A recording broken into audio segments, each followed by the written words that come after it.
오늘도 시청해 주셔서 감사합니다. 당신을 만만하게 보는 사람에게는 당당하게 자신의 가치를 어필하세요. 자신의 업적과 성취를 자세히 언급하여 소소하지 않은 자신을 보여주는 것이 중요합니다. 그리고 그들의 시선에 휘둘리지 말고 자신을 믿어주는 사람들과의 관계를 강조하세요. 그런 행동이 그들에게 당신의 실력을 인지시키게 두어 만만하게 보이던 시선을 변화시킬 수 있습니다. 웃으면서 뭘 해도 만만하게 보이는 사람들의 특징에 대해 이야기해 보겠습니다. 실제로 인간관계는 꽤 다양하고 복잡한 측면이 많이 있습니다. 대체로 긍정적인 측면도 많이 있지만 부정적인 경험도 있습니다. 어떤 사람들은 처음에는 조용해 보이다가 어느 정도의 지위에 오르면 갑자기 다른 사람들에게 갑질을 하는 경우가 있습니다. 또한 다른 사람들을 착취하거나 자기의 업무를 타인에게 떠맡기면서도 고성을 내는 경우도 있습니다. 이런 특정한 유형의 사람들은 무작정 누구나 괴롭히는 것이 아니라 상황에 따라 민감하게 선택하는 경향이 있습니다. 사람 관계에서 중요한 것은 자신의 특정한 특성을 과도하게 드러내지 않는 것입니다. 예를 들어 식당에서 서비스가 친절하면서도 과장된 정도로 너무 굽신거리는 경우, 일부 사람들은 이를 부담스러워하고 무시하거나 갑질하는 경향이 있습니다. 이러한 상황에서는 너무 자주 굽신거리지 않는 것이 중요하며 상황에 맞게 행동하는 것이 좋습니다. 또한 자기 비하를 계속하는 사람 중에서는 이를 이용해 자학을 하는 경우도 있습니다. 이는 주변 환경과의 상호작용에서 나타나는 것으로 주의가 필요합니다. 일상적인 자기 비하나 예능 프로그램에서의 개그는 서로 웃음을 주고받는 것으로 이해할 수 있지만 현실에서는 상황과 관계에 따라 세심한 주의가 필요합니다. 마지막으로 예능과 현실의 차이를 이해하고 상황에 맞게 행동하는 것이 중요합니다. 개그 프로그램에서 나오는 자기 비하와 현실에서의 자기 비하는 다를 수 있으며 인간관계에서는 서로에게 존중과 이해를 바탕으로 한 소통이 필요합니다. 무례한 상황에서 웃으면서 대처하는 방법에 대해 이야기해 보겠습니다. 무례한 상황에서는 종종 정색하거나 강하게 반응하라는 조언을 듣기도 합니다. 그러나 항상 그럴 필요는 없습니다. 상황에 따라 적절하게 대처하는 것이 중요합니다. 무례한 말이나 요구에 처했을 때 처음에는 잠시 웃으며 경쾌한 분위기를 유지할 수 있습니다. 그때 잠깐의 웃음을 통해 상대방에게 자신의 입장을 부드럽게 전할 수 있습니다. 이러한 상황에서 웃음을 통해 어디까지 허용할 수 있는지 정하는 것이 중요합니다. 예를 들어 누군가가 당신에게 부당한 부탁을 하거나 무례한 말을 할 때 강한 반발보다는 웃으면서 대화할 수 있습니다. 웃음 속에서 아니, 그건 아닌데요.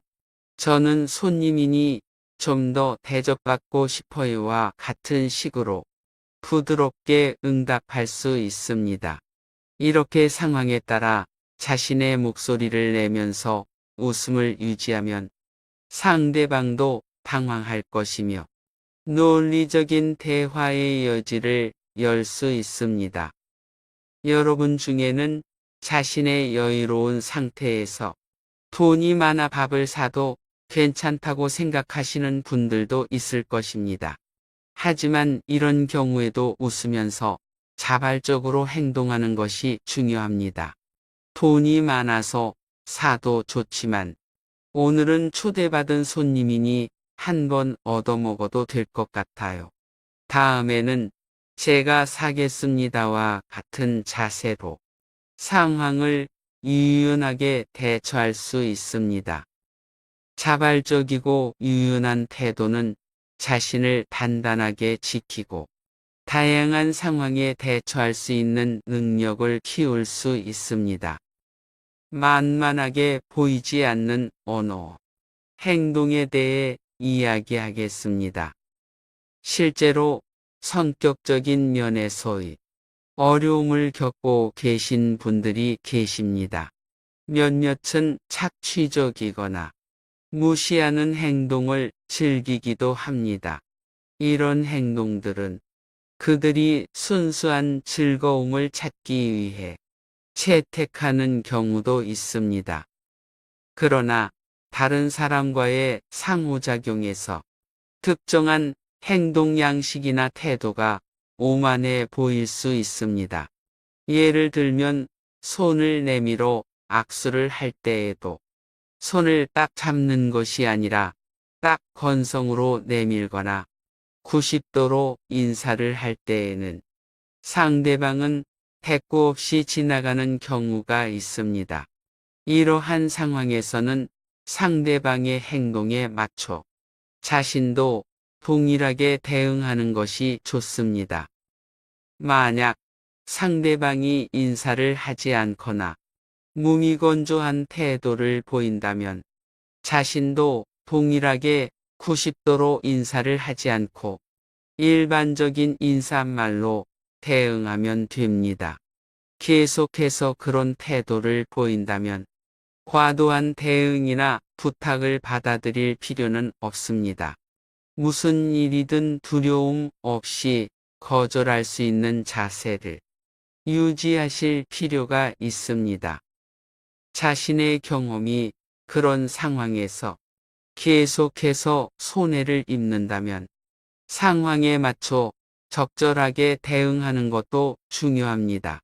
강한 반응이나 과도한 노출은 오히려 부작용을 일으킬 수 있으므로 상대방의 행동에 적절하게 대응하는 것이 중요합니다. 필요하다면 상황을 평가하고 솔직하게 의견을 표현하는 것도 한 방법입니다. 나를 무시하는 상황에서의 대처법에 대해 이야기해 보겠습니다. 무시당하는 상황에서는 직접적으로 무시하는 사람뿐만 아니라 간접적으로 험담하거나 교묘하게 무시하는 경우도 있습니다. 이런 상황에서는 상대방이 은근히 수동적으로 공격하는 패턴을 주의해야 합니다. 상대방이 교묘한 말로 무시를 시도할 때 직접적으로 그 정체를 드러내어 대화를 이끌어가는 것이 좋습니다.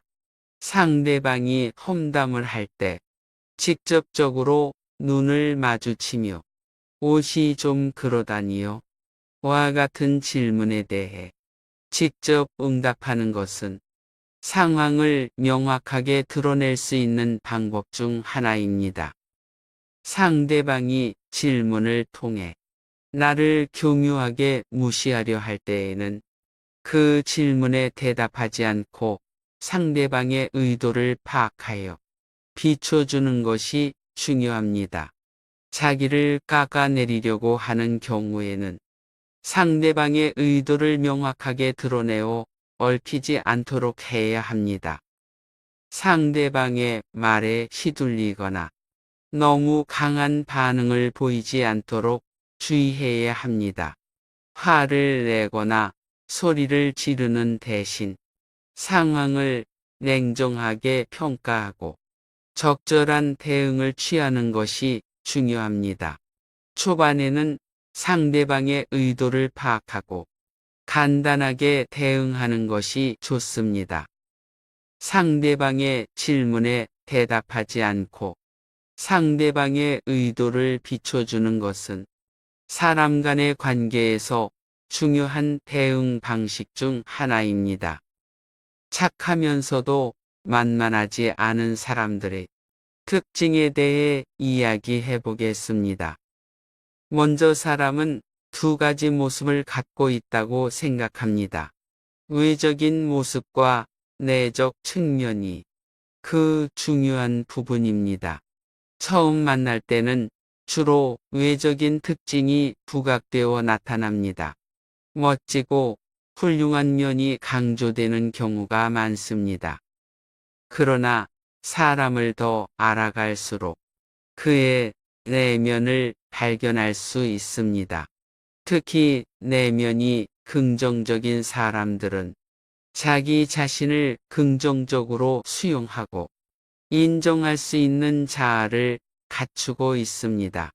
이는 자기에 대한 믿음을 가진 것으로 해석할 수 있습니다. 이런 사람들은 알아가면서 이 사람은 착하지만 만만하지 않다. 단단하고 마음이 튼튼하다와 같은 인상을 주게 됩니다. 외모나 화려한 행동이 아니라 자존감을 존중하며 긍정적으로 자신을 바라보는 태도가 이러한 특징을 형성하는 데 중요한 역할을 합니다. 누구도 깔보지 못하게 당신의 가치를 높이는 법에 대해 이야기해 보겠습니다. 먼저 우리 자신을 긍정적으로 표현하는 것은 어려운 과제일 수 있습니다. 성공을 자주 경험하는 분들에게는 해당되지 않을 수 있지만 많은 분들은 실패를 더 많이 경험하게 됩니다. 이로 인해 자신을 낮게 평가하게 되는데 이것이 계속된다면 자신을 강화하는데 어려움을 겪을 수 있습니다. 여러분이 이미 실패로 가득 차 있다고 느낀다면 성공을 경험하는 것이 좋습니다. 하지만 이것이 쉽지 않다는 것을 알아야 합니다. 어린이는 작은 성공으로도 칭찬을 받지만 어른들은 큰 성공을 이뤄야만 인정을 받는 경우가 많습니다. 그래서 성공 경험이 좀 더 중요하게 느껴질 수 있습니다. 자기 효능감은 회복 탄력성을 향상시킬 수 있는 중요한 변인 중 하나입니다. 그 중에서도 성공 경험이 매우 중요합니다. 성공과 성공 경험은 다르게 취급되어야 합니다. 성공은 외부에서 나타나는 것이고 성공 경험은 내면에서 느끼는 것입니다.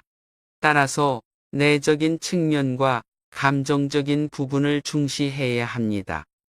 자기 효능감을 향상시키기 위해선 성공적인 활동을 지속적으로 경험해 보는 것이 중요합니다.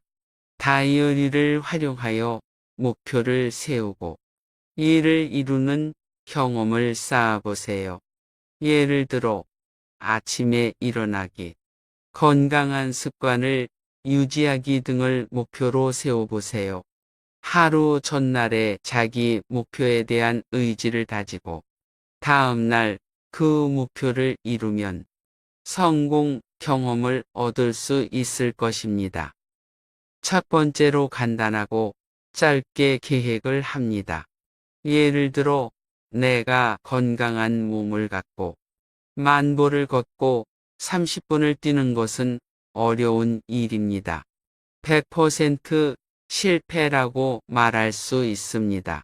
그러나 그렇게 하지 말고 대신 내일은 푸시업을 한번 해보거나 집에서 방방 10번 뛰어보기 등을 목표로 적어보세요. 이것을 하루 전날에 기록합니다. 그러면 여러분은 동그라미를 채우게 됩니다. 긍정적으로 나 자신에 대해 이야기하는 것도 도움이 될 것입니다. 두 번째로, 거울을 보고 3번이나 나는 참 괜찮다고 말합니다. 퇴근 후에 할 수 있는 것들을 리스트로 작성하고 그중 하나를 실제로 해보세요. 좋아하는 음식을 먹는 것도 나를 돌보는 방법 중 하나입니다. 하루 전날에 이것을 적어놓고 3가지를 완수하면 동그라미를 치세요. 그 후 여러분에게 한마디를 적어주세요. 이것을 반복하여 60번 정도 하면 새로운 습관이 형성될 것이며 모멘텀이 생길 것입니다. 건강한 몸과 마음을 갖게 되어 중요한 변화가 일어날 것입니다. 인간관계에서 손해보지 않고 자유롭게 사는 법에 대해 이야기해 보겠습니다.